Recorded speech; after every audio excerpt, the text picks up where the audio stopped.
Sobat Psikologi, selamat datang kembali di channel Fakultas Psikologi UBP Karawang. Saya Fidela Ivana Fitriawan dari Angkatan 2022. Kamu pernah dengar nggak ada teman yang resign dari kantor padahal gajinya besar? Atau sebaliknya, ada yang betah banget kerja di satu tempat sampai bertahun-tahun? Terkadang alasannya itu bukan cuma soal uang, tapi soal budaya perusahaannya. Nah, sebagai mahasiswa psikologi, kita wajib paham ini nih. Apa sih sebenarnya budaya perusahaan itu dan kenapa ini penting banget buat karir kita nanti? Yuk kita bedah bareng-bareng. Apa itu budaya perusahaan? Sederhananya, budaya perusahaan itu adalah kepribadian dari sebuah perusahaan. Ini adalah kumpulan nilai, keyakinan, kebiasaan, dan perilaku yang dianut oleh orang-orang di dalamnya. Ini bukan cuma soal pakai baju apa ke kantor atau ada band-band di ruang istirahat ya, tapi lebih dalam dari itu. Pertama, nilai apa yang dianggap penting oleh perusahaan. Kedua, cara komunikasi. Apakah komunikasinya formal dan kaku atau terbuka dan kolaboratif? Ketiga, cara mengambil keputusan. Apakah top down atau semua orang boleh memberi masukan? Dan keempat, lingkungan kerja. Apakah kompetitif saling sikut atau suportif saling bantu? Kenapa ini penting? Dari kacamata psikologi, budaya perusahaan ini mempunyai dampak yang sangat besar loh.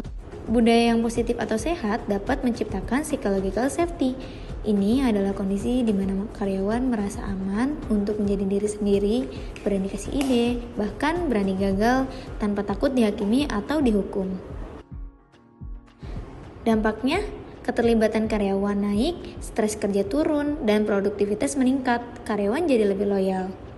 Begitu juga sebaliknya, budaya yang beracun bisa bikin burnout loh, cemas, dan angka turnover itu semakin jadi tinggi. Ada beberapa tips untuk mahasiswa. Nah, buat kita nih, mahasiswa Fakultas Psikologi UBP Karawang yang nanti mau magang atau cari kerja, bagaimana cara mendeteksi budaya perusahaan? Yuk kita simak. Tips pertama saat wawancara, tanyakan, jangan hanya kamu yang ditanya, tanyakan soal lingkungan kerjanya bagaimana. Tanyakan seperti apa budaya kolaborasi di tim ini. Dan tanyakan bagaimana perusahaan merayakan kesuksesannya. Tips yang kedua, riset. Periksa ulasan perusahaan dari mantan karyawan di platform kayak Glassdoor atau LinkedIn. Lihat bagaimana mereka mendeskripsikan tempat kerja itu. Tips yang ketiga, observasi. Kalau kamu mendapatkan kesempatan wawancara offline atau tur ke kantor, perhatikan interaksi antar karyawannya.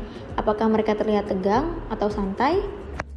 Jadi kesimpulannya adalah budaya perusahaan adalah nyawa dari organisasi. Memilih perusahaan itu mirip seperti memilih teman kita.